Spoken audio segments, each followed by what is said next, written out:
प्रकरण क्रमांक 10 भारताचा विदेशी व्यापार भाग 2 केला जातो. त्यानंतर आहे भारतीय विदेशी व्यापाराची दिशा. भारतीय विदेशी व्यापाराची दिशा म्हणजे भारत आपल्या वस्तूंची निर्यात कोणत्या देशाला करतो व कोणत्या देशातून वस्तूंची आयात करतो ते म्हणजे भारतीय विदेशी व्यापाराची दिशा होय. भारतीय विदेशी व्यापार दिशा ही काय आहे याबद्दलची आपल्याला माहिती यामध्ये शिकायची आहे. तर स्वातंत्र्यपूर्व काळात भारताचा बहुतांश व्यापार हा ब्रिटनशी होत असल्यामुळे भारताच्या विदेशी व्यापारात इंग्लंडला प्रमुख स्थान होते. कारण इंग्रजांचं राज्य आपल्या देशावर होतं आणि त्या कारणामुळे आपला व्यापार विदेशी व्यापार जो होता तो पूर्णपणे इंग्लंडशी होता आणि त्यामुळं इंग्लंडला त्या ठिकाणी प्रमुख स्थान होते.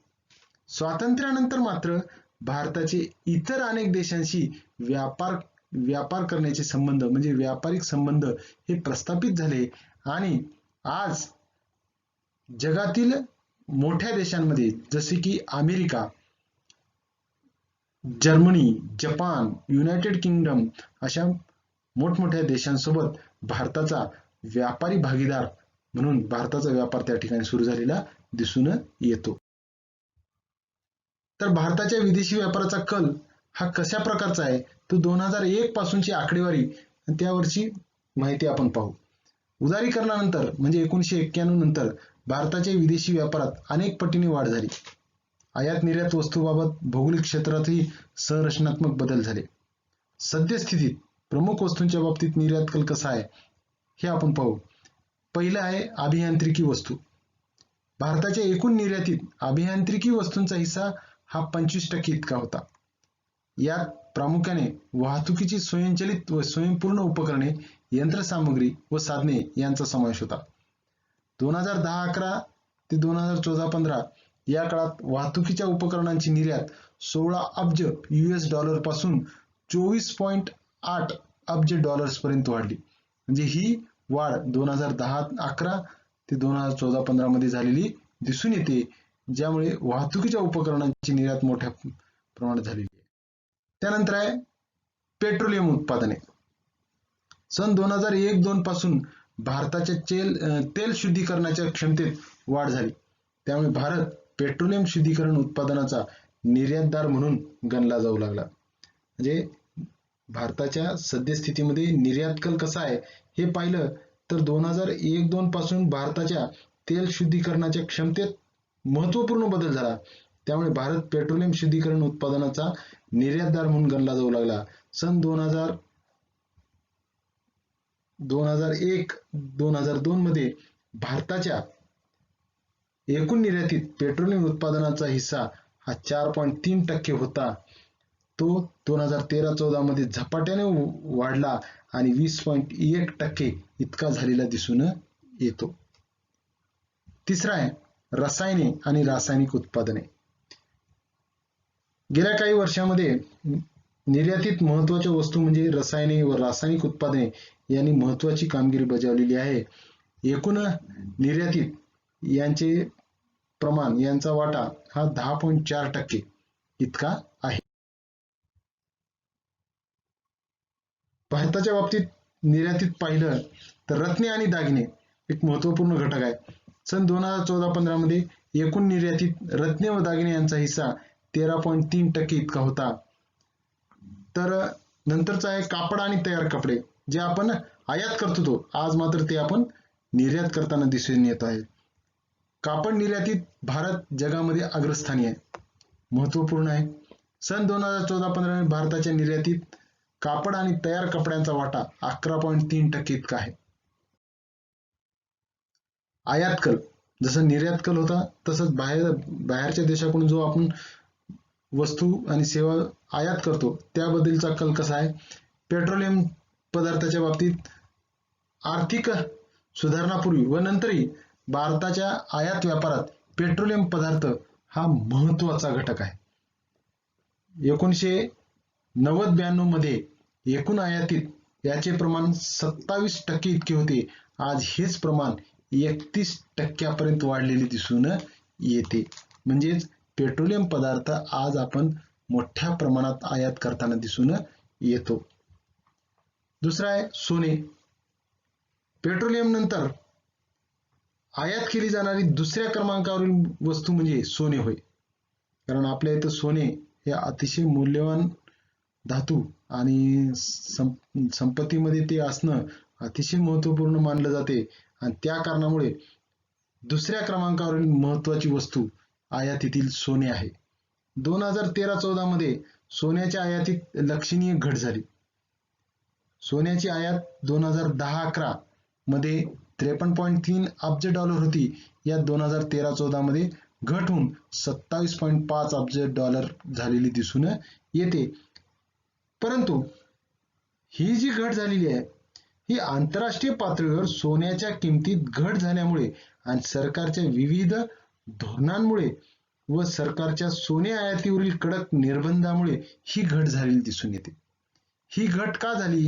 ही म्हणजे 53.3 अब्ज डॉलर होती ती आयात 2013-14 मध्ये 27.5 अब्ज झाली.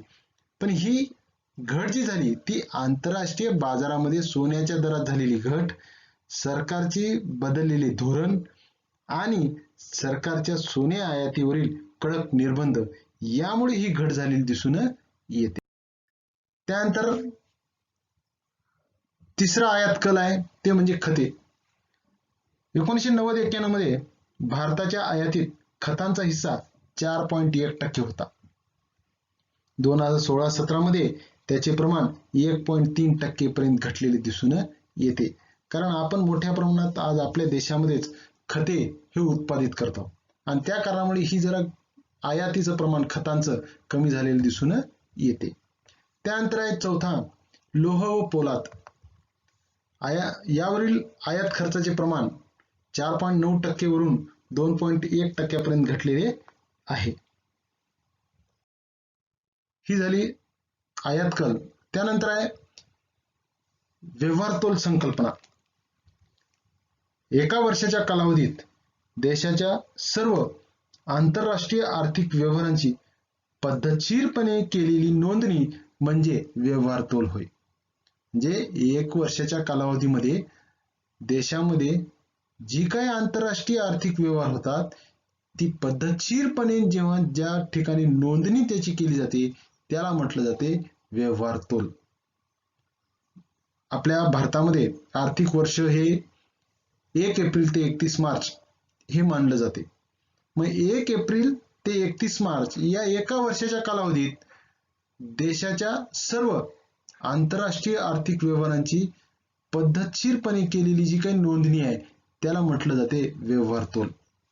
या व्यवहार तोलाची व्याख्या प्राध्यापक एल्सवर्थ यांनी केलेली आहे ती पाहू. एका देशातील रहिवासी व जगातील उर्वरित रहिवासी यांच्यात केल्या गेलेल्या सर्व देण्या घेण्याचे लिखित विवरण म्हणजे व्यवहार तोल होय. म्हणजे ते असं म्हणतात एका देशामध्ये समजा भारत हा देश आहे, हा भारतातील एक रहिवासी हा जगातील उर्वरित जी रहिवासी आहेत यांच्यासोबत जी काही खरेदी विक्रीचा व्यवहार करत असतो आणि ते केलेले व्यवहार ज्या ठिकाणी लिखित स्वरूपात ठेवले जाते त्याला म्हटलं जाते व्यवहार तोल. अशी व्याख्या एल्सवर्थ यांनी या व्यवहार तोलाविषयी केलेली आहे. दुसरी व्याख्या केलेली आहे प्राध्यापक वॉल्टर क्रॉज यांनी. ते असं म्हणतात एखाद्या विशिष्ट कालावधीत सामान्यतः 1 वर्ष एखाद्या देशातील नागरिकांच्या व जगातील उर्वरित नागरिकांच्या दरम्यान करण्यात आलेल्या संपूर्ण आर्थिक देण्याघेण्याचे व्यवस्थित विवरण म्हणजेच व्यवहार तोल होय. म्हणजे यांची व्याख्या पण त्याचप्रमाणे आहे की त्यांनी त्या ठिकाणी 1 वर्ष हा कालावधी घेतलेला आहे आणि ह्या 1 वर्षामध्ये एखाद्या देशातील नागरिकांच्या व जगातील उर्वरित नागरिकांच्या दरम्यान जे काही देवाणघेवाण होणार आहे, आर्थिक देण्याघेण्याची जी काही प्रक्रिया होणार आहे त्याचं विवरण, त्याची माहिती ज्या ठिकाणी लिहून ठेवली जाते त्याला व्यवहार तोल असे म्हणावे अशी व्याख्या वॉल्टर क्रॉज यांनी केलेली आहे.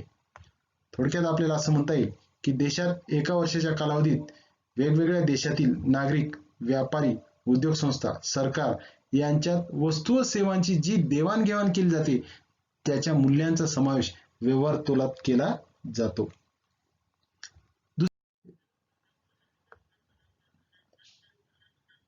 नंतरची संकल्पना आहे व्यापार तोल संकल्पना. विशिष्ट कालावधीतील देशाच्या आयात व निर्यात मूल्यातील फरक म्हणजेच व्यापार तोल होय. म्हणजेच आपल्याला व्यापार तोलाची व्याख्या करत असताना प्राध्यापक बेनथम असे म्हणतात की एखाद्या विशिष्ट काळातील एखाद्या देशाच्या दृश्य व अदृश्य वस्तूंची निर्यात मूल्य आणि आयात मूल्यांच्या संबंधांना व्यापार तोल असे म्हटले जाते. म्हणजेच व्यापार तोल म्हणजे काय, तर एका वर्षाच्या कालावधीत देशाच्या आयात वस्तूंची एकूण किंमत आणि देशाच्या निर्यात वस्तूंची एकूण किंमत यातील फरक होय असं त्यांना सांगायचंय.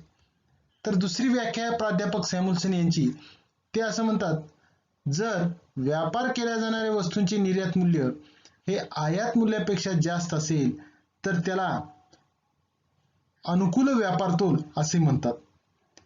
त्यालाच आपण व्यापार शेष म्हणजेच धनात्मक व्यापार असे म्हटले जाते. तर जर आयात मूल्य निर्यात मूल्यापेक्षा जास्त असेल तर त्याला प्रतिकूल व्यापार तोल असे म्हणतात. त्यालाच व्यापार तूट किंवा ऋण व्यापार असे म्हटले जाते.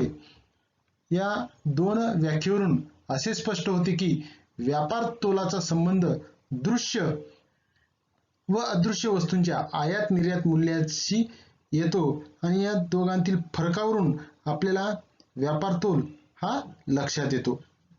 व्यापार तोलात फक्त वस्तूंच्या आयात निर्यातीतून निर्माण होणाऱ्या येणी व देणींचा समावेश असतो. आणि याच्या अगोदरची जी संकल्पना पाहिली आपण व्यवहार तोल, या व्यवहार तोलात वस्तूशिवाय सेवांच्या देवाणघेवाणीतून तसेच कर्जे गुंतवणुकीच्या व्यवहारातून निर्माण होणाऱ्या येणी आणि देणी यांचाही समावेश या व्यवहार तोलात होतो.